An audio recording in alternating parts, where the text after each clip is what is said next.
kind of forgive me when I say this, but I have been to a lot of weddings where you guys haven't been there, and I have noticed that the DJs stay on the microphone constantly.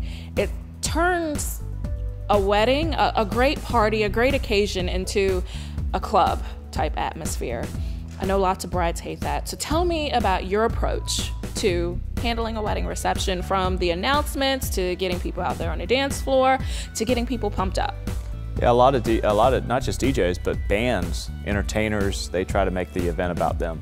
You know, they try to be the center of attention. They try to be, you know, where it's all about them, and that's just not right. Not for a wedding. You know, maybe a club or a bar, maybe any other venue, but for a wedding, it's about the bride and groom.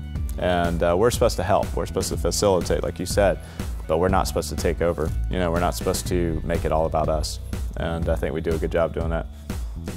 A problem with a lot of wedding DJs or bands or whatever is they don't know how to handle a microphone, so therefore it almost becomes cheesy at that point. So we really try to be mindful of that, to have fun, but yet keep it professional.